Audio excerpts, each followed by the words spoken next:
नमस्कार प्यारे बच्चों। आज हम अध्ययन करेंगे ज्योग्राफी सिलेबस के बारे में। हमारा ज्योग्राफी का सिलेबस ये रहेगा BA second year third semester के लिए। मैं हूं Subhash Chandra, assistant professor geography, government college Balsamand. हमारा जो सिलेबस है वो Guru Jambheshwar university of science and technology का है। सबसे पहले हम जान लेते हैं किस प्रकार से हमारे पेपर को मार्क्स के अंदर डिवाइड किया हुआ है। तो सबसे पहले हमारा जो मैक्सिमम मार्क्स होंगे वो होंगे 70। इसमें हमारा जो पेपर होगा वो 50 मार्क्स का होगा और इंटरनल मार्क्स 20 नंबर, यानी कि असेसमेंट जो हमारी आती है वो 20 नंबर की होगी, जिसमें आपके टेस्ट, असाइनमेंट, आपकी अटेंडेंस, आपका व्यवहार कैसा है आदि को इंक्लूड किया जाता है। और आपका जो पेपर होगा वो 3 घंटे के लिए होगा। इसी के साथ में जो आपके क्वेश्चन पेपर हैं उसमें 9 क्वेश्चन आएंगे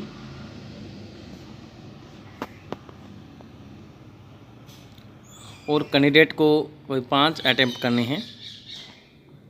इसमें जो पहला क्वेश्चन आपका आता है वो कंपलसरी होता है।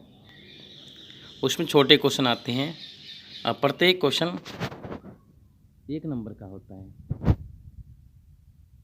इस प्रकार से आपके पेपर में 9 क्वेश्चन आएंगे। 9 में से आपको कोई 5 करने हैं और 5 में से आपका जो पहला क्वेश्चन रहता है वो कंपलसरी रहता है। और इसमें से जो आपका जो पहला क्वेश्चन है उसमें 10 क्वेश्चन छोटे आते हैं और प्रत्येक क्वेश्चन 1 मार्क्स का होता है। अब जान लेते हैं हम हमारे सिलेबस के बारे में। सेक्शन ए के अंदर आता है पहला चैप्टर आपका वेदर एंड क्लाइमेट, मौसम और जलवायु कि मौसम क्या है, जलवायु क्या है। इसी प्रकार से origin, composition and structure of atmosphere कि वायुमंडल की उत्पत्ति कैसे हुई, उसकी संरचना किस प्रकार से है और उसका संगठन कैसे है। हम जानते हैं कि हमारे जीवन के अंदर वायुमंडल या एटमॉस्फेयर का महत्वपूर्ण भूमिका रहती है। अगर हमारे अर्थ में से एटमॉस्फेयर को हटा दिया जाए तो जीवन खत्म हो जाएगा हमारा। इसकी उत्पत्ति कैसी हुई उसके बारे में जानेंगे हम। साथ में ये जानेंगे कि इसका संगठन है जिसमें हम विभिन्न प्रकार की गैसेज है, जलवाष्प है, धूलकण का अध्ययन करते हैं। इसी प्रकार से इसका संरचना के रूप में हम जानते हैं सौरमंडल, समताप मंडल, मध्य मंडल, आयन मंडल और बाहरी मंडल का अध्ययन करते हैं कि किस प्रकार से इसको लेयर में बांटा गया है। नेक्स्ट टॉपिक रहेगा इंसोलेशन। इंसोलेशन मीन्स होता सूर्यताप। इनकम सोलर रेडिएशन, सूर्य से आने वाला सूर्यताप। ग्लोबल हीट बजट, यानी कि सूर्य से जितना सूर्यताप आता है वो पृथ्वी कितना भाप से अंतरिक्ष में छोड़ देती हैं। अलग अलग विद्वानों ने अपने अलग अलग मत दिए हैं और सभी का निष्कर्ष एक ही निकलता है कि जितना सूर्यताप से हमारे अर्थ को तापमान प्राप्त होता है या सूर्यताप प्राप्त होता है उतना ही हमारी अर्थ भाप से अंतरिक्ष में छोड़ देती हैं। इसी प्रकार से हम अध्ययन करेंगे horizontal and vertical distribution of temperature, हमारे अर्थ के ऊपर तापमान का किस प्रकार से क्षैतिज और लंबवत वितरण है। थोड़ा सा ध्यान देना जरूरी है कि टेम्परेचर और इंसुलेशन में अंतर होता है। इंसुलेशन मीन्स होता है सूर्यताप और टेम्परेचर मीन्स होता है तापमान।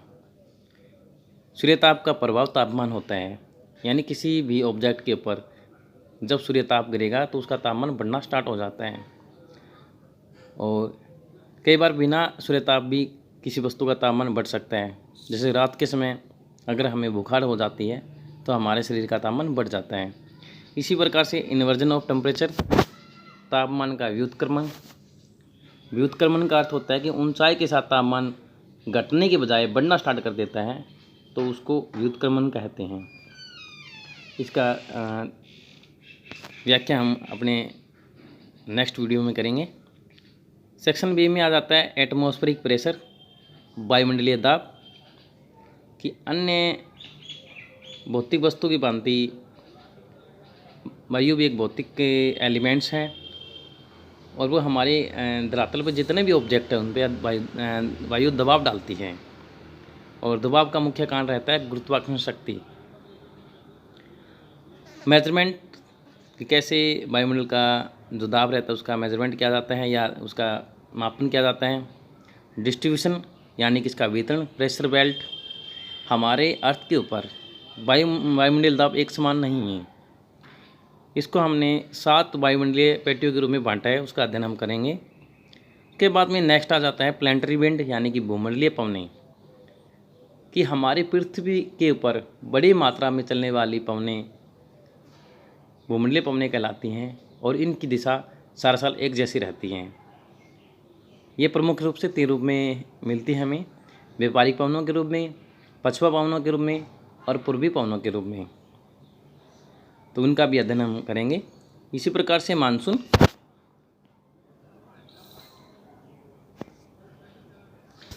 का जो टाइम रहता है, मानसून भी एक पवन है और ये सीजनल विंड है। सीजनल मीन्स समय के साथ आती है।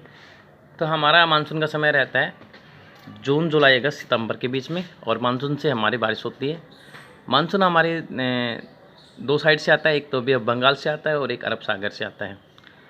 मानसून की उत्पत्ति कैसे होती है, मानसून किस प्रकार से अपनी डायरेक्शन चेंज करती है, मानसून कितने प्रकार की होती है और कौन से ऐसे फैक्टर है जो मानसून को प्रभावित करते हैं, इनका अध्ययन हम हमारे चैप्टर में करेंगे। इसके साथ में मानसून के साथ जेट स्ट्रीम का संबंध, मानसून के साथ में एल नीनो का संबंध, मानसून के साथ में ला नीनो का संबंध भी हम अध्ययन करेंगे। नेक्स्ट इसके साथ लोकल विंड, स्थानीय पवनें, किसी स्थान विशेष में चलने वाली पवनें होती हैं। जैसे कि हमारे इंडिया के अंदर लू चलती है, इसी प्रकार से यूएसए के अंदर चिनूक चलती है। फोन, डॉक्टर पवन, हरमटन आदि जो पवनें होती हैं वो लोकल विंड यानी कि स्थानीय पवनें होती हैं, किसी स्थान विशेष में चलती हैं, और इनका अध्ययन भी हम करेंगे। इसके साथ में सेक्शन बी के अंदर सेकंड जो टॉपिक रहता है ह्यूमिडिटी, आर्द्रता, यानी कि हमारी वायुमंडल के अंदर जो नमी की मात्रा है उसको आर्द्रता कहते हैं। इसका मेजरमेंट यानी कि मापन कैसे करते हैं। इवापोरेशन मीन्स होता है वाष्पीकरण, यानी कि जब सूर्यताप के कारण जलीय जो जल होता है वो तरलीय फॉर्म में होता है, यानी कि तरल अवस्था में होता है, और अगर ये तरल अवस्था से गैसीय फॉर्म में चला जाता है तो इसको वाष्पीकरण कहते हैं। इसी प्रकार कंडेंसेशन यानी कि संघनन, जब हमारे वायुमंडल के अंदर पानी गैसीय फॉर्म में होता है, संघनन के बाद में वो तरल अवस्था में या सॉलिड फॉर्म में या ठोस अवस्था में हमारे धरातल पर गिर जाता है तो उसको संघनन कहते हैं। नेक्स्ट है प्रेसिपिटेशन यानी कि वृष्टि। वृष्टि और वर्षा में अंतर होता है। संघनन के बाद में जब हमारे धरातल के ऊपर जो पानी होता है वो ओले के रूप में यानी कि सॉलिड फॉर्म में, हिम के रूप में या वर्षा के रूप में या तरल फॉर्म में गिरता है, वो किसी भी फॉर्म में गिर रहा है उसको वृष्टि कहते हैं। और वर्षा हमेशा तरल अवस्था में धरातल पे गिरती है। इसके टाइप्स जानेंगे और साथ में हम जानेंगे पूरे विश्व में किस प्रकार से इसका वितरण है, और इसी के दौरान हम अध्ययन करेंगे इसी टॉपिक के अंदर हाइड्रोलॉजिकल साइकिल यानी कि जलीय चक्कर।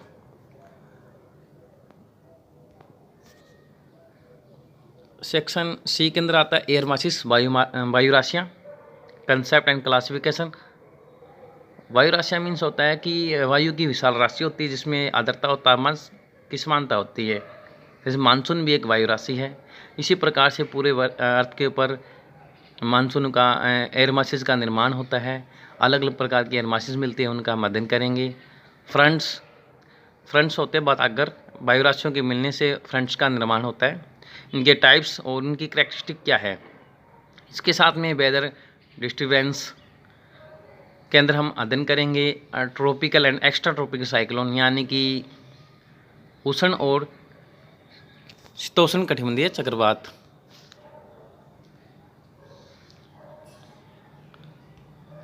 उष्ण और शीतोष्ण कटिबंधीय चक्रवात, इसमें स्पेशल आपके आ जाते हैं ट्रॉपिकल साइक्लोन के अंदर हमारे इंडिया के अंदर चक्रवात के रूप में, यूएसए के अंदर हरिकेन के रूप में, टाइफून, टेफू चाइना और जापान के अंदर, वाग्यो आ जाता है फिलीपींस के अंदर, बिलीब्लीज आ जाता है ट्रॉपिकल साइक्लोन के अंदर ऑस्ट्रेलिया के अंदर।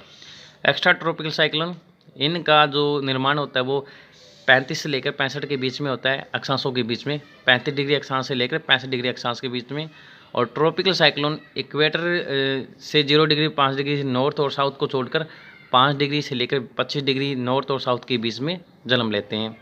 ट्रॉपिकल साइक्लोन ये उष्णकटिबंधीय चक्रवात होते हैं और एक्स्ट्रा ट्रॉपिकल शीतोष्णकटिबंधीय चक्रवात होते हैं। इनका अध्ययन हम आने वाले हमारे वीडियो में करेंगे।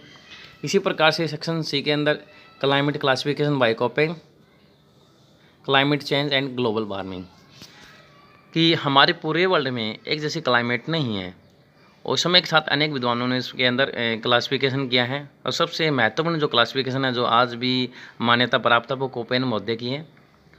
और एग्ज़ाम की दृष्टि से भी ये महत्वपूर्ण क्वेश्चन है। कोपेन महोदय के द्वारा जो क्लासिफिकेशन दी है क्लाइमेट की, उसका हम अध्ययन करेंगे। क्लाइमेट चेंज मनुष्य की गतिविधियों के कारण, जैसे कि औद्योगिकरण है, नगरीकरण है आदि कारण समय के साथ क्लाइमेट में काफ़ी चेंजिंग आ रही है और ये चेंजिंग हमारे जैवमंडल में किस प्रकार से प्रभाव डालती है, इसका भी अध्ययन हम करेंगे। नेक्स्ट है ग्लोबल वार्मिंग, यानी कि भूमंडलीय उष्णन। मनुष्य की गतिविधियों से ही दिन प्रतिदिन हमारे पृथ्वी का तापमान बढ़ता जा रहा है, जिसे भूमंडलीय उष्णन कहते हैं, और इससे ही क्लाइमेट चेंज होता है। इसकी कंप्लीट रूप से हम अध्ययन करेंगे आने वाले हमारे वीडियो में।